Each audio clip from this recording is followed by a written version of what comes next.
When God is joined together, nothing or no one can put asunder. This will last forever. Together forever. This will last forever. Joined together. When God is joined together, nothing or no one can put asunder. This will last forever. Together forever. This will last forever. Joined together. When God is joined together, nothing or no one can put asunder. Hello, everyone, and welcome to another episode of Marriage and Ministry, and the two shall become one. We have a special edition session today. So I am talking to two people, a couple, but they're not a couple together. This is actually our singles edition. I want to talk to singles about how they view marriage, their plans for marriage. Do they desire marriage? And so my guest today, I have Miss Sydney Meeks. Hey, Sydney. And I have Mr. Tristan Hunter. Hello, Tristan. So thank y'all for coming on. The reason why I invited you two to come, we talked about this a little bit. I was having a conversation with a dear friend of mine, and she was very open and forthright about not wanting to get married. The challenge is she's living with her boyfriend. She has 2 children, and she's fine with it. Loves the Lord, serves in the church, right? Distant, she's not here. But she has no desire to get married. And I took it personally. It hurt me. And she was like, why are you so hurt about this? Like, and I was like, as a married woman, as a champion of marriage, as one who loves marriage, who have been studying marriage or just really trying to study it so that I can be effective in marriage and understanding God's heart about marriage, it hurt me because the Bible in Ephesians 5 talks about how a marriage is a husband and wife, that's a demonstration of God's love for the church. And in essence, what I heard, she wasn't saying this, but what I heard was, I don't desire God in that way. So people should look at marriages and desire more of God. Or they should look at marriage and kind of understand how God sees us, right? And so when someone says, I don't want to be married, to me, I took it personal. This is why. There are very many reasons why. But I just wanted to make sure that, because she is my friend, that I didn't do anything to misrepresent marriage in such a way, or anyone who's married, that would turn her off. And so we were talking, Sydney, and I was saying it's sort of like if you're eating a steak and you're like, and it's, you slobbing when you're eating it. The steak is the steak, but the presentation of it may be less desirous to me. Like, I don't even like steak. And 50 years later, somebody say, why? I don't know. That had that one encounter, that one experience. And so let me, before we get to talk, because I want to hear what you all think about marriage, what your desires are. But I was doing some research, and the Pew Research Center says from ages 25 to 54 of adults who are currently married fail from 67% in 1990 to 53% in 2019. But in that same time frame, those who cohabitate almost doubled. So it's not as like people didn't want to be in partnership with someone. Mm-hmm. They just didn't want to get married. And then the group who've never been married grew from 17% to 33%. It grew, like people who've just never been married at all. And then Dr. DiPaolo in Psychology Today wrote an article about why singles aren't getting married. And 61% of singles who were interviewed said they're not getting married because they have more important priorities. Well, I have more important things to do than this little marriage thing. I mean, hey. Points were made. Right. And Very valid. Very valid. and then like 41% said they just like being single, which I can understand that. Others said they were too busy. 17% felt like they were too old, which I hate hearing that because I don't like when we confine God to calendars and clocks. He's God. And then 11% actually said, their health. They didn't feel like their health would lend to them being married. Either I guess they didn't want to put that burden on someone else, or the problem they may have, may not lend to a harmonious or exciting or fruitful marriage. So I don't know. So I wanted to talk with you all. Y'all can tell this has been bothering me. Like even the research bothers me again because I love marriage. Right. Now, let me say this. I understand that everybody is not meant to be married. Yes. And I do not want to fall into the group that what I'm trying to say, force you or pressure you to get married because it's just something society say we need to do. So please, you all, do not hear me saying that. Because I grew up and it was never said outright, but it was suggested that you go to high school, you go to college, you get married, and then you have children. Right? It was suggested by when a cousin may come to a family reunion, they've graduated from college, and the very next question is, so when you get married? Yeah. Or you bring someone to the family reunion you just met 2 weeks ago, and when is the wedding? Or you just get married, you've been married for 30 minutes, and they say, oh, so when you're having children? So it's suggested, and that can be, so I'm not suggesting that pressure is proper. Right. I'm not suggesting that. But I am interested in understanding more, having hearing a voice to the numbers. Because you both are single, correct? And so tell me, do you right now, from talking now, it may change an hour later. So you are not tied to your answers, okay? I know this is social media world, and this interview will play 20 years from now, but I am releasing you from being tied to your answers. Yes, so Lord. If the Lord changes your course, glory be to the Lord. Right.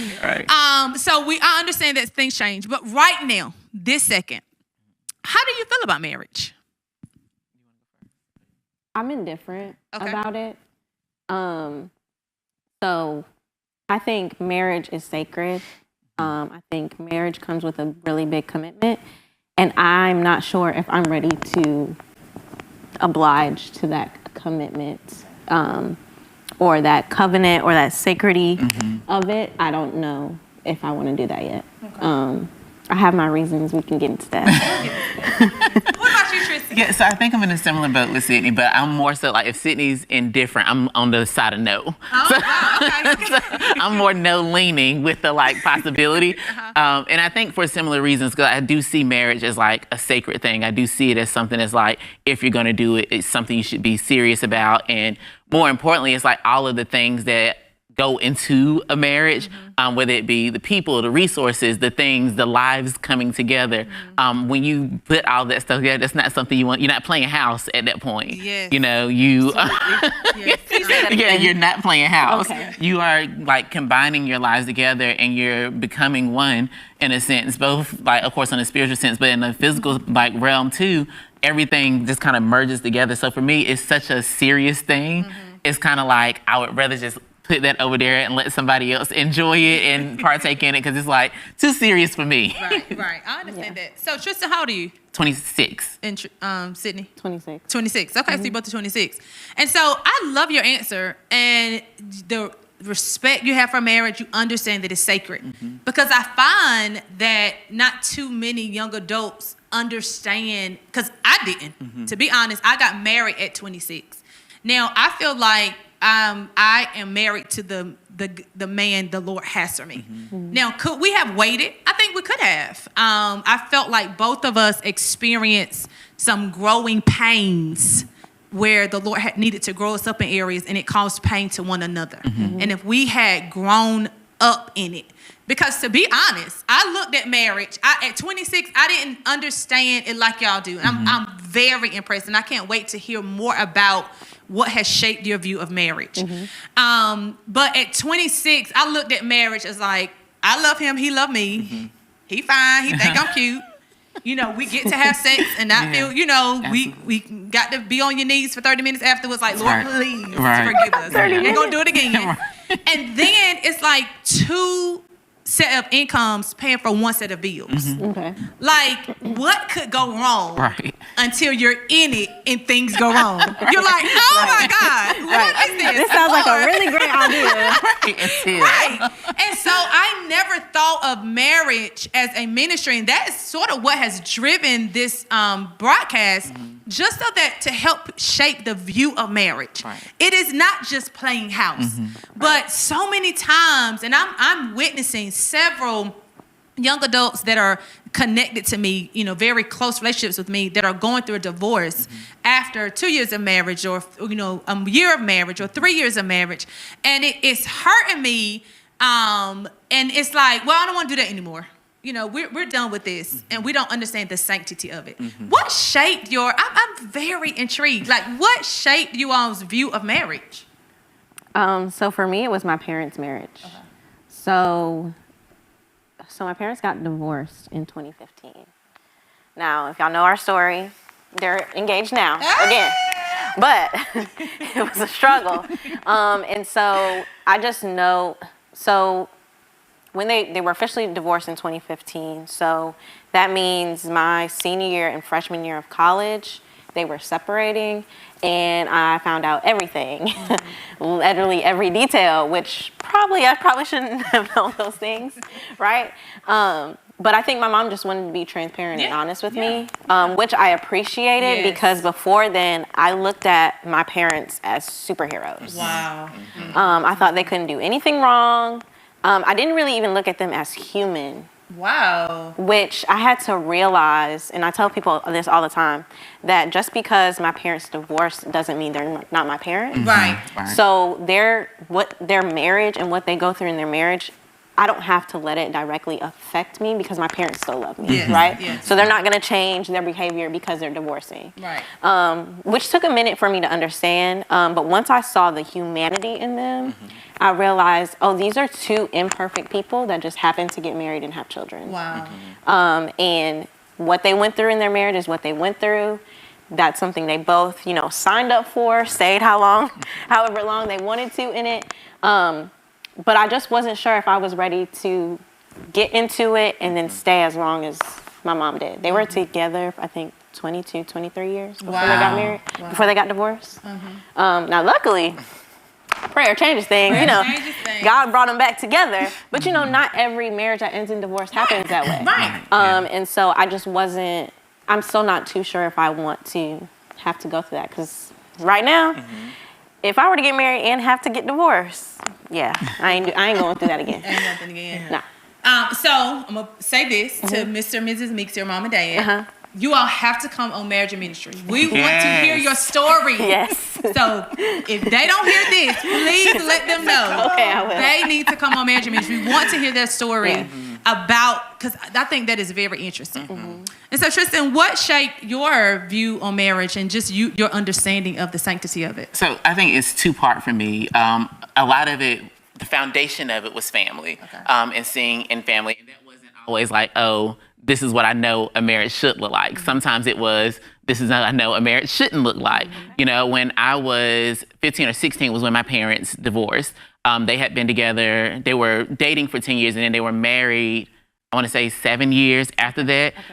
So very similar type of thing. And from that and from other like family members and their marriages, I kind of learned the do's and the don'ts in a sense. But even with learning those do's and the don'ts, I was only a child. Like I said, I was 16. So seeing all of those things over the course of 16 years, kind of, they formed something. You don't necessarily know what it is until, like you said, you ask somebody, why don't you want to get married, right? And then you can start answering those questions and kind of like putting a name to some of those things. But then the other thing was coming here and meeting so many married people. A lot of y'all were married by the time I joined the church. So when I met y'all, like I met y'all as a couple. I met Kyle and Danielle as a couple. And a few other people here I met as a couple. And I've gotten the chance to like witness, healthy marriages and witness good marriages and see that it's not something that you play around with. And if we get into this, we're fighting for this. And also that idea, like you said, it's not always roses. Right. And when it's not roses, this is still my wife. This is still my husband. And sometimes it's okay to, let people into this so that they can pray for what's going on, and learning these things of, like, yes, marriage is sacred, but then yes, also marriage is a part of our community, so I'm bringing these people in because these people care about us and they want to see us together and want to see us grow. So here played a huge role, or just being here at the church played a huge role in it, because you get to see almost like a 24-hour thing that you're with everybody all the time.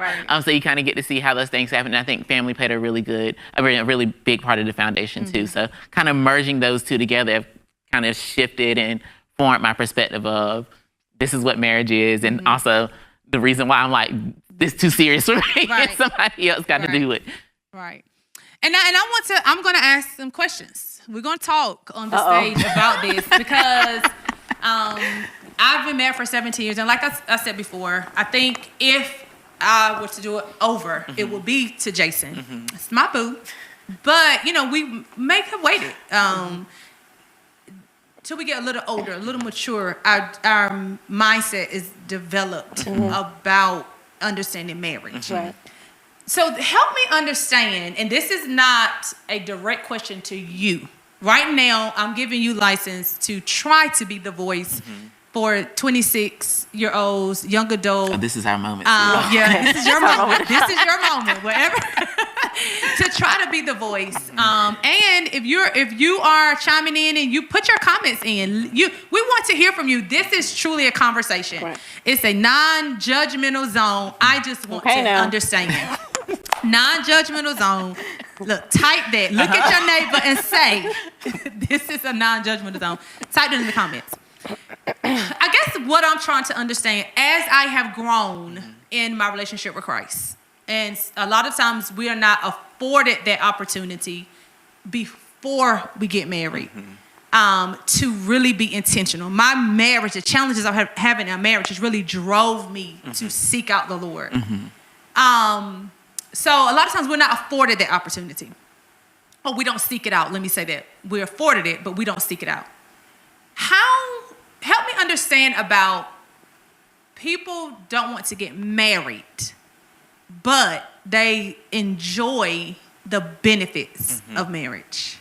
So the statistics we read about the cohabitation, I didn't do research on babies born out of wedlock. I didn't do research about how many promise rings are bought from Bailey's or Zales. I'm sure there's a lot. There are a lot of promise rings. Right. I didn't do research about how many people wear the I Love My Hubby t-shirts. But the benefits and the aspects of marriage, people enjoy those.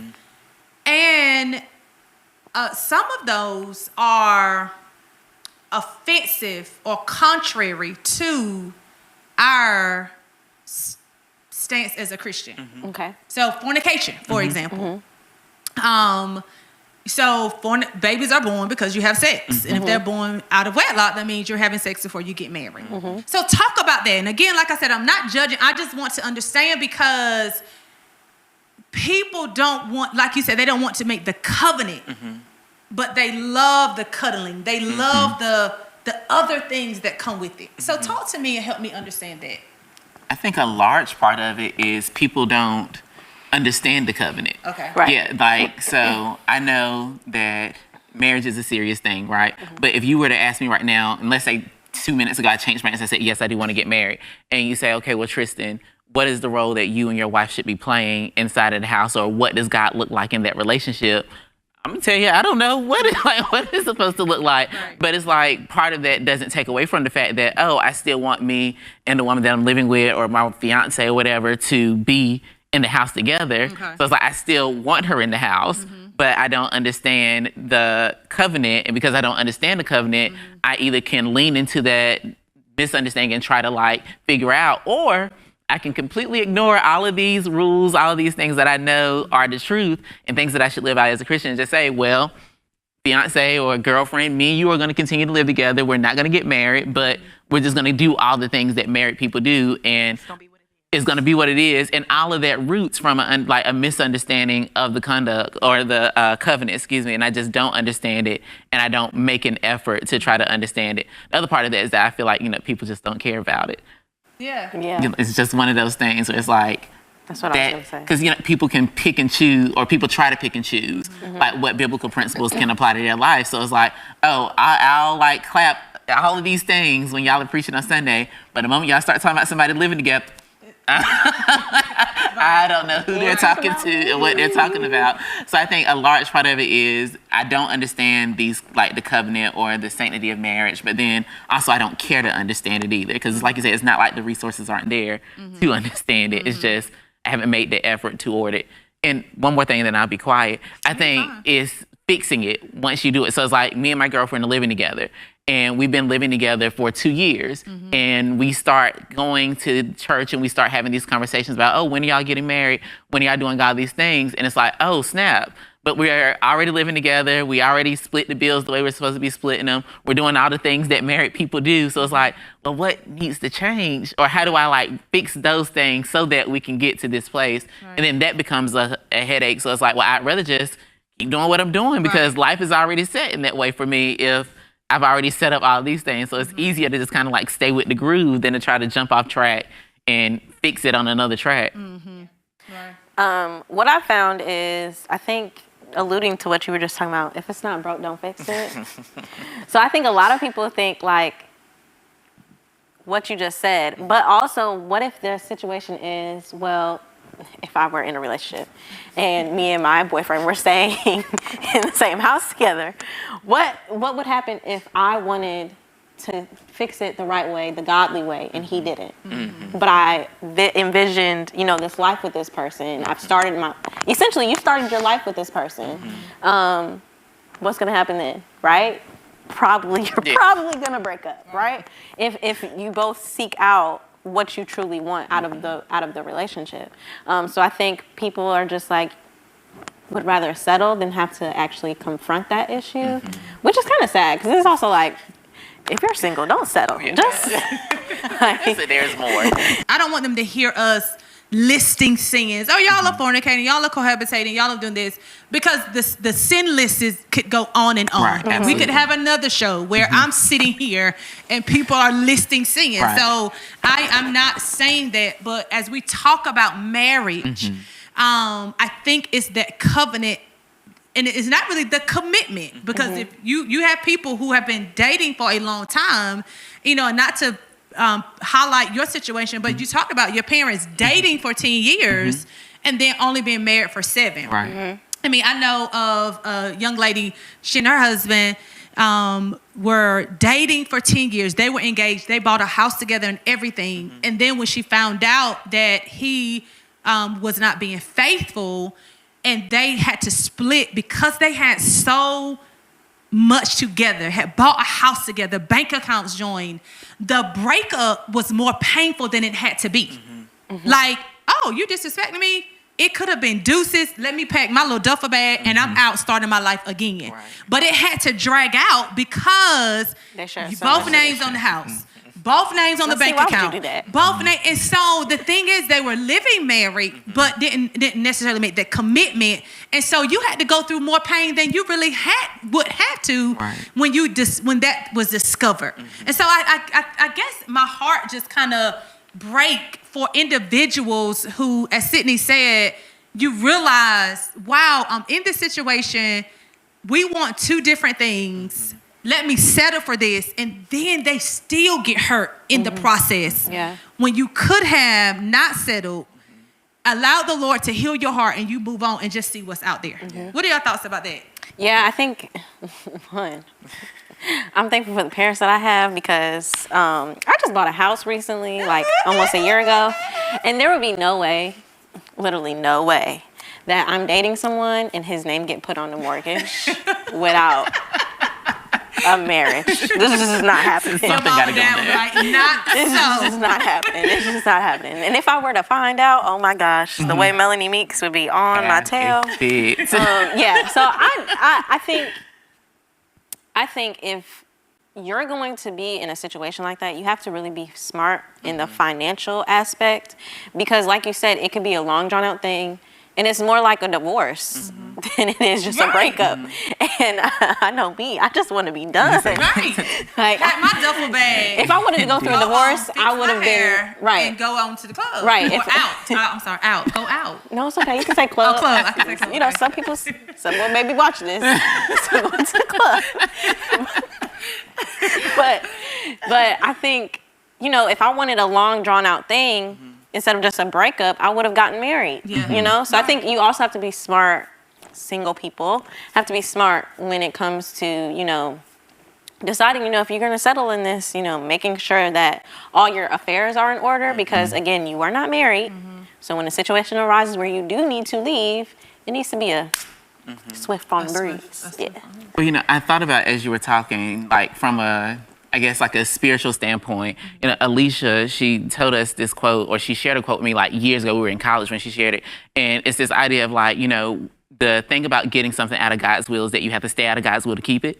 And it's just, if I'm going to get into a relationship with somebody and I know that we have absolutely no intention on getting married, then what I'm saying up front as a Christian is like, yes, God, I plan on staying with this woman, but the thing that you ordained for us is not important enough for me to stay with it. So yes, I'm staying with her, and yes, I'm going to go through these things with her, with that understanding that I'm pushing all of these things to the side. So it's like, you make, whether you do it on purpose or it just kind of happens, when we do stuff like that, you make an intentional decision to push God to the side and say, this is what we're going to do, because I don't want to be single, or I don't want, you know, the wants, like you said, the list, it can go on in this way too.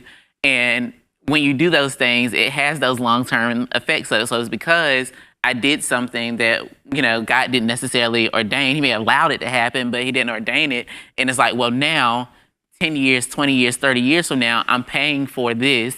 And, you know, let's say if someone died, like if we were in a relationship and I died, and now my girlfriend doesn't have any legal rights to any of my stuff because we never got married. We never put those things in order. So it's like, while part of it is just, yes, it makes the most sense to get married, the other part of it is, no, there are ramifications for the things that I decide to do versus the things I do decide to do. Right. And either way, at some point, I'm paying for the consequences of them. And I think that's a really good example that you gave, that long term, sometimes it does end up being a lot more painful than it has to be, because I didn't do the work up front that I was supposed to, or I didn't make the decision that I should have made up front. Yeah, yeah. And that is a very thought-provoking quote that Alicia. So if you get something out of the will of God, you have to stay out of his will to keep it. And I don't think we think about those things. Like, I'm not perfect by any means, but I try to live a life where the favor of God can find me. You know, but the grace of God doesn't have to come and snatch me out. The favor can find me, but I'm thankful for grace. Right, absolutely. Let's pause right here. Lift our hands for grace. Absolutely. We bless your name for grace, God. I'm going to lift my foot, too. Let me lift my foot. Thank you, Jesus. Because I'm thankful for grace. Please do not hear that. That I'm saying I don't need grace. I'm thankful for grace and mercy following me. Right. But I do want the Lord's favor to reign on me.